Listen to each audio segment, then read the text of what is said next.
Está começando mais um programa, Caminho das Estrelas.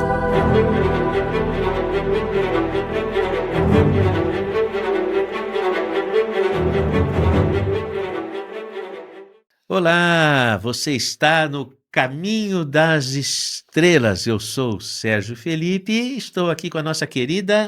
Eu sou Marina Renault. Muito bem, hoje nós vamos falar de um conceito que é metamorfose.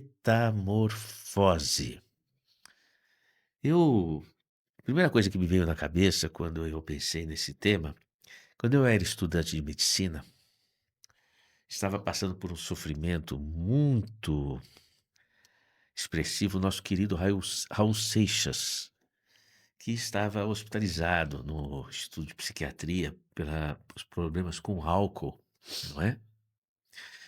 E você sabe, a pessoa maravilhosa que ele era, o Raul Seixas tinha uma sublimidade nas suas ideias, no seu coração. E tem uma música dele que ele fala da metamorfose, ele fala que ele é uma metamorfose ambulante.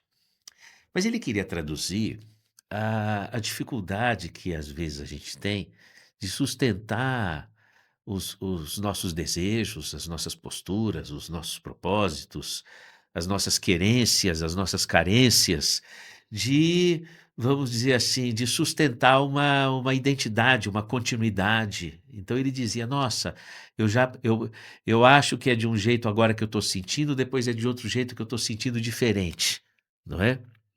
E que ele dizia: portanto, eu sou uma metamorfose ambulante. E ele falava: puxa, eu preciso ter liberdade para poder mudar a hora que eu quero, não é? Então, os processos de mudança, eles fazem parte do nosso microcosmo íntimo, nos nossos ciclos de vida, não é? Nós todos apresentamos os nossos ciclos de vida, em que às vezes parece que a gente passa por verdadeiras metamorfoses, né? A metamorfose é diferente da transformação. A transformação é um movimento contínuo, lógico.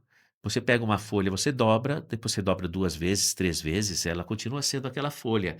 Ela tem uma essência. Agora, uma borboleta, ela sai do casulo, é uma coisa completamente diferente, não é?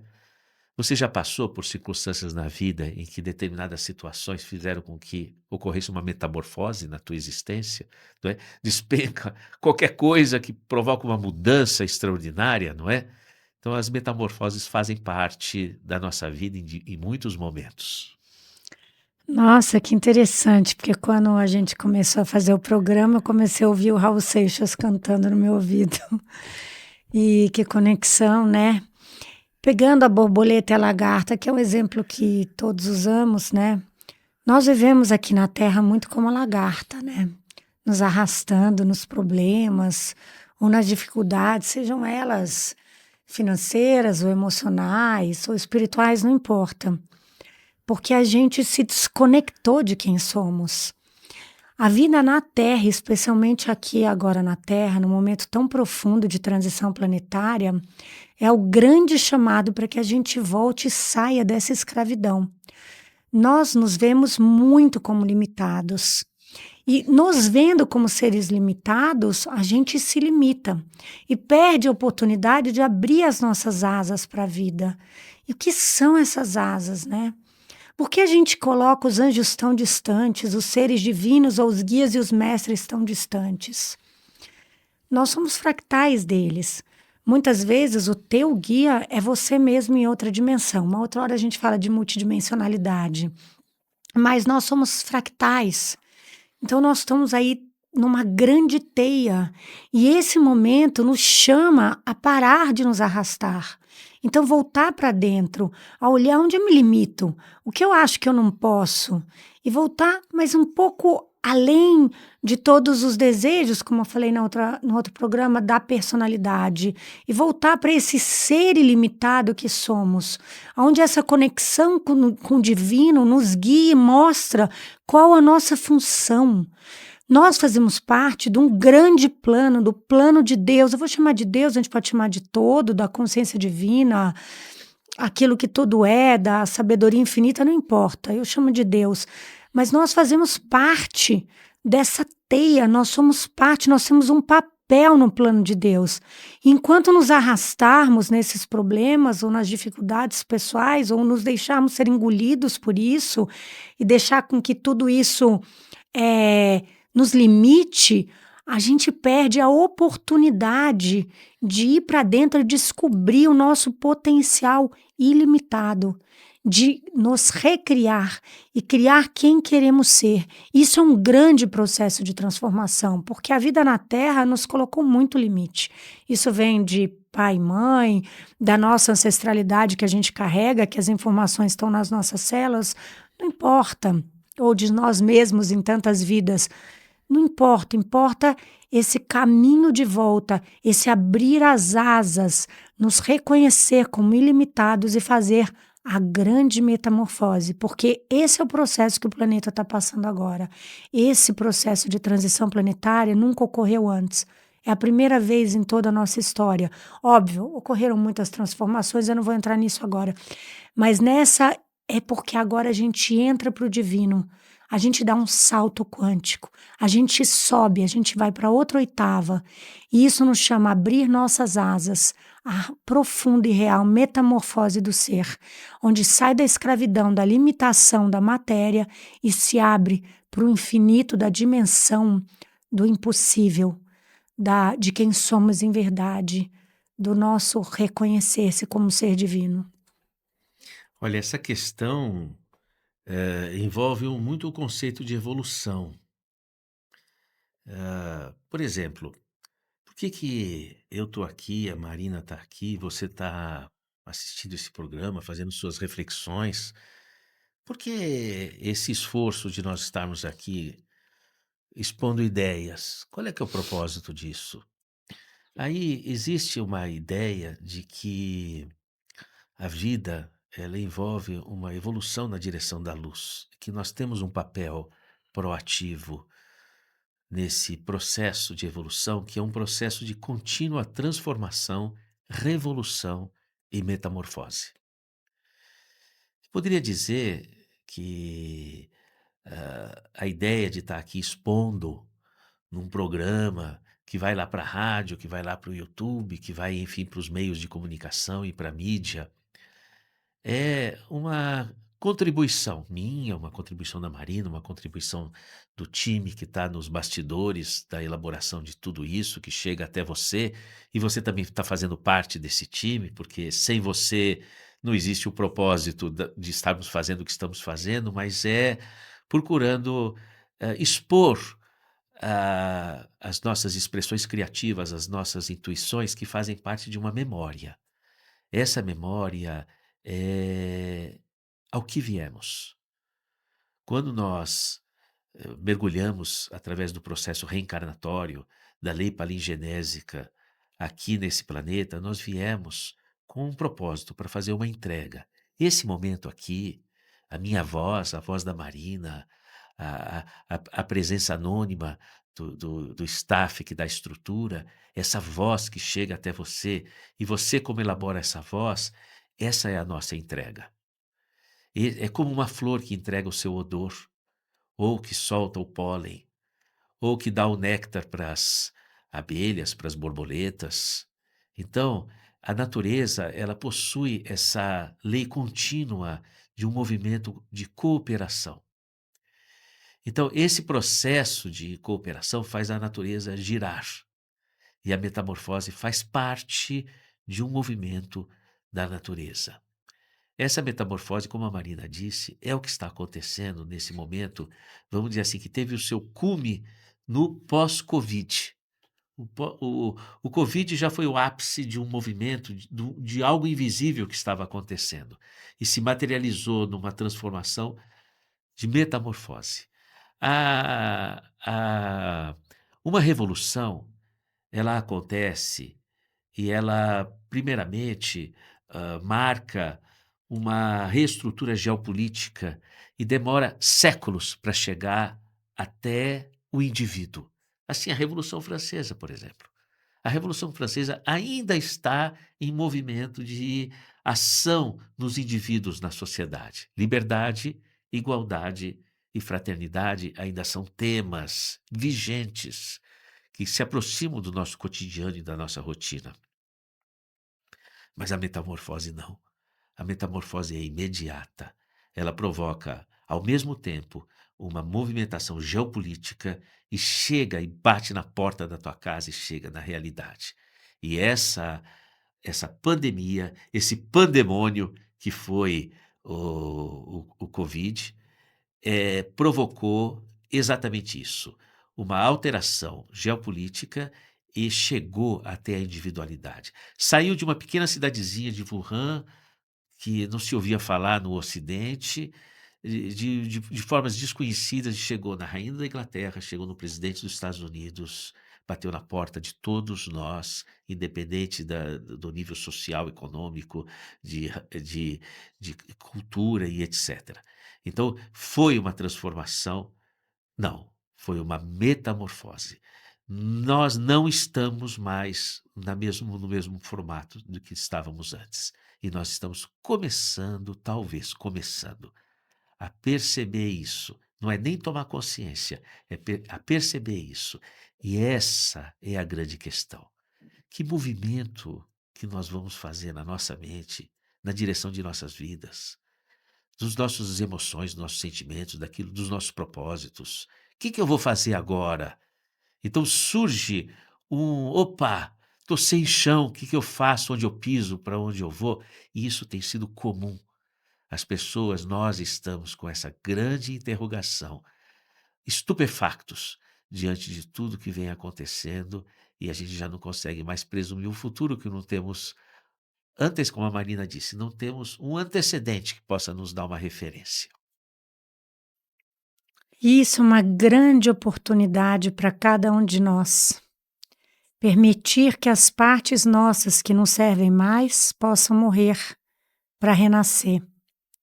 Não foi esse o grande exemplo do Mestre Jesus? A morte e a ressurreição? Então está na hora dessas partes nossas partirem, deixar com que elas sejam levadas. Elas foram funcionais até hoje, mas agora a vida chama por renovação. E só você pode fazer a grande metamorfose dentro de você, se entregando profundamente para essa grande transformação. Outro dia, eu estava escutando a canção de São Francisco, que no final ele canta, e é morrendo que se vive para a vida eterna. E eu escutei uma voz assim, que não era apenas, porque no meu caso é muito óbvio que a morte leva para a vida eterna, né? O caso de muitos de nós que acreditam na continuação da vida. Aliás, não existe morte, só existe uma diferença de plano. E eu escutei assim, esse morrendo e renascendo morrendo que se vive para a vida eterna, são as partes nossas que estão na hora de partir, para que a gente deixe elas irem. Todas essas dúvidas, essas inseguranças, elas são muito úteis. Pode abraçar as dúvidas e as inseguranças, aceitando a morte de tudo isso, porque é aquilo que não serve mais, foi funcional até o momento. E agora vivendo, renascendo para essa vida eterna, é quando a luz entra nesses espaços onde essa morte fez caminho. Então, vou dar um exemplo mais prático, né? Por exemplo, você é uma pessoa muito reativa. Então, chega um momento que você vai ver que essa reatividade traz muita guerra, muita briga, muito desentendimento. Então, essa parte tua de necessidade de se defender está na hora de partir. Então, permita que essa parte morra, mas você não sabe se colocar de outro jeito. Então, quando você renasce para a vida eterna, é quando a luz entra e você encontra um novo caminho de se expressar. E isso está no teu poder, no poder de cada um de nós. Só você pode assumir o teu poder pela tua vida, escolhendo quem você quer ser, deixando de responsabilizar externamente os atos dos outros ou o que acontece na vida externa. O Covid trouxe uma lição, assim como muitas coisas trouxeram, estão trazendo e vão trazer novas lições para nós agora nesse momento de transição planetária. Então, todas essas situações que ocorrem externamente, elas são grandes oportunidades para que essas partes nossas possam morrer e dar espaço para o novo renascer. E você tem esse poder. E é hora de assumir esse poder. Quem eu quero ser?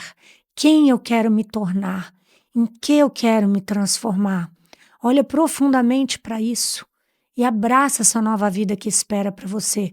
O voo da borboleta, o teu voo pela vida, um caminhar mais leve, com dança, com mais alegria, com sentido e propósito. Você alinhado com o teu plano divino, a tua expressão única aqui e agora.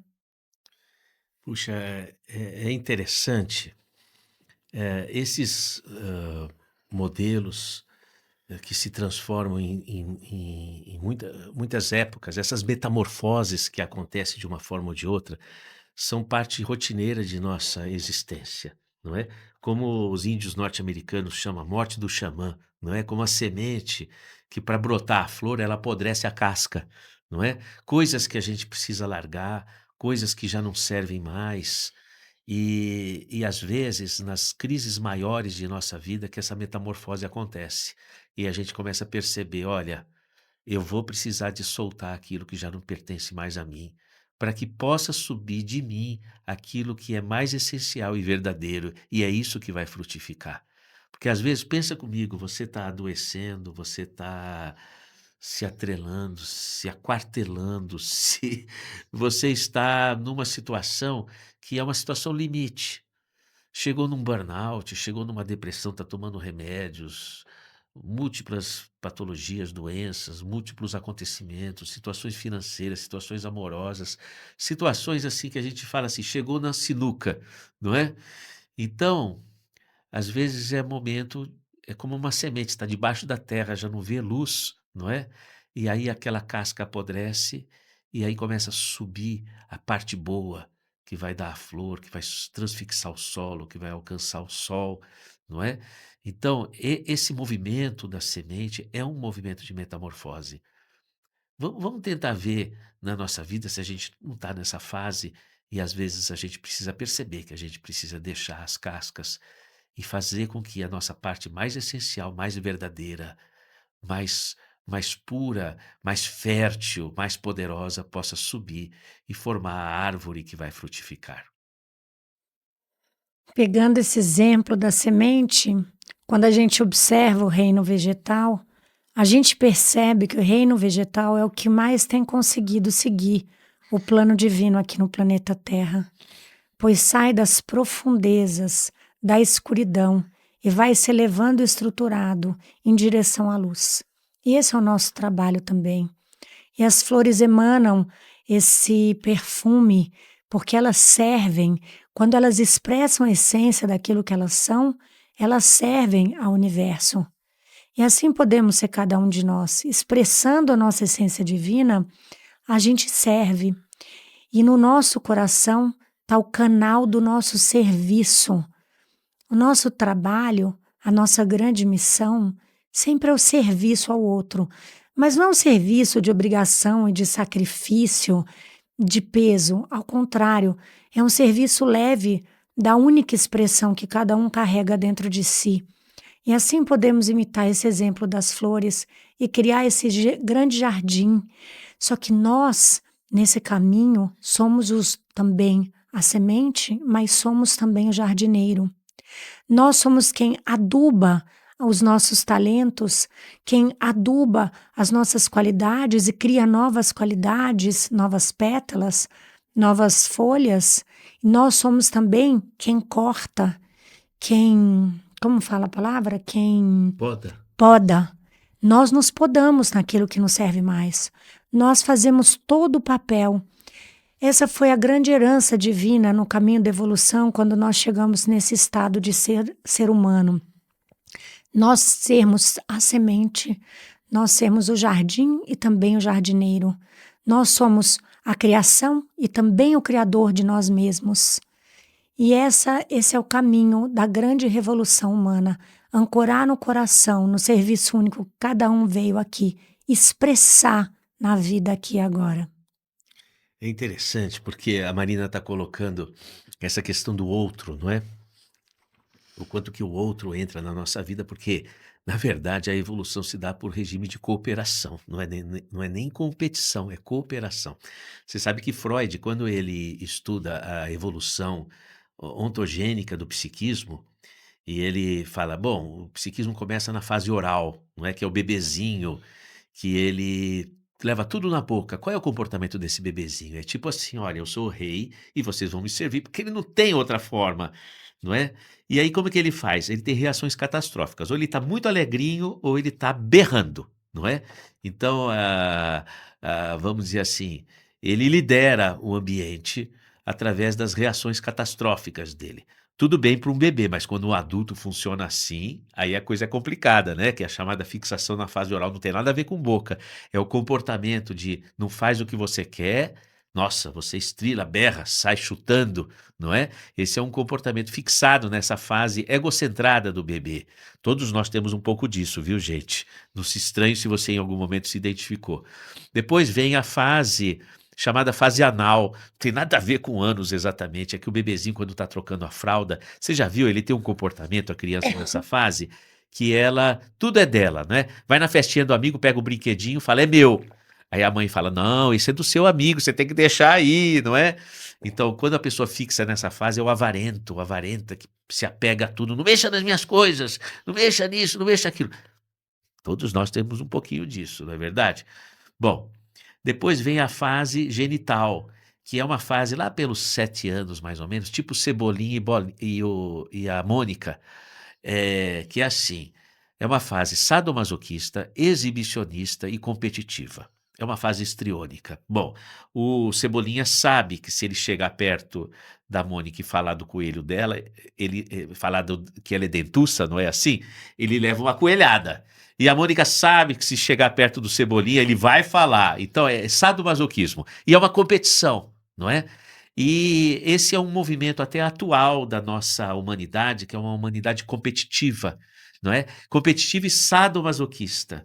E depois o Freud discrimina a evolução para a chamada fase genital, que é a fase da adolescência, onde há a descoberta do outro e ao consórcio do outro de forma integral, não é? É uma fase do compartilhar. Então a ontogênese humana evolui do egocêntrico para o compartilhar. Essa é a evolução da natureza, é o compartilhar. Então quando a Marina fala do outro, é da própria natureza avançarmos do egocentrado por compartilhar. Isso nos coloca em sincronia com a natureza. Agora, Marina, eu não sei se você quer comentar alguma coisa, que eu tenho vontade de esticar para o. Estica, por favor. Bom, me faz lembrar o seguinte, nessa história de convivência com o outro, primeiro me faz lembrar Macbeth, em Shakespeare, não é? A chamada maldição das bruxas, que diz assim, o mal é o bem é o mal. As bruxas fizeram uma maldição. Onde houver uma pessoa boa, vai ter alguma coisa de ruim. Uma pessoa ruim vai ter uma coisa de bom. E nós estamos nessa. A gente não reconhece as pessoas, porque todos nós temos o bom e o ruim. A gente precisa é achar o que tem de bom dentro de um monte de coisas que às vezes a gente tem de sombras, não é verdade? Mas essa questão também ficou muito imantada na evolução do romantismo. Por exemplo, Camilo Castelo Branco, no seu Amor de Perdição, era uma história curiosa, porque Simão se apaixona por Lourdes. E você sabe que o amor romântico ele é fiel, não é? Fiel, verdadeiro aos sentimentos. Mas a família de Lourdes não admite que ela se casasse com Simão, porque ela estava, vamos dizer assim, ela teria que se casar com o primo dela, o Baltazar. Mas Lourdes amava Simão. O amor romântico é fiel. Não vou casar com Baltazar, então você vai para o convento. Então eu vou para o convento, porque o amor romântico ele é fiel. Ela vai para o convento. Mas o Simão, por fidelidade ao amor a Lourdes, planeja sequestrá-la do convento. E conspira para isso com os amigos até que Baltazar descobre. E numa situação em que Simão já está quase que adentrando o convento, o Baltazar intercepta, eles têm uma briga e Simão mata Baltazar. Bom, Simão é condenado à forca.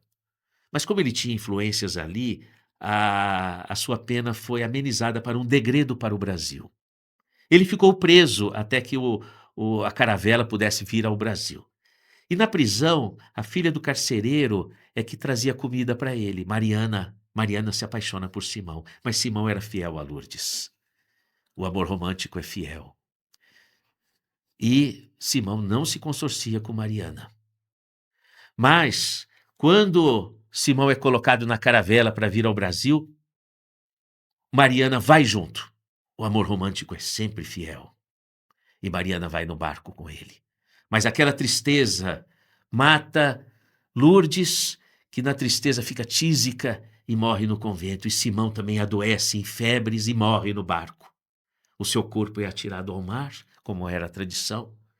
E Mariana, por fidelidade a Simão, pula no mar. O amor romântico, ele é fiel.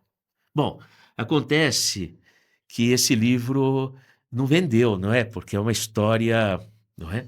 E o Camilo Castelo Branco, na vida real dele, se apaixona por Maria. Mas Maria era casada com Joaquim.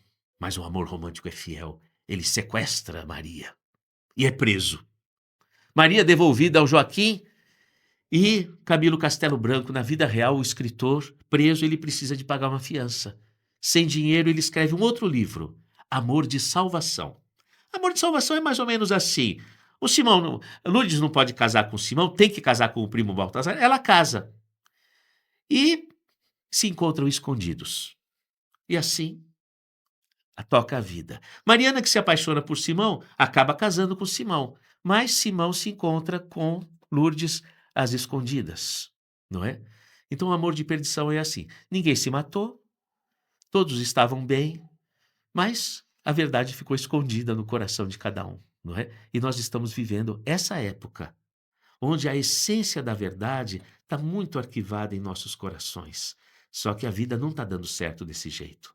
A gente vai precisar chegar nessa essência e tudo está quebrando, a natureza está quebrando, as relações, a estrutura social estão quebrando, porque nós vamos ter que fazer que nem a semente. Essa essência valiosa e verdadeira do coração vai precisar nascer.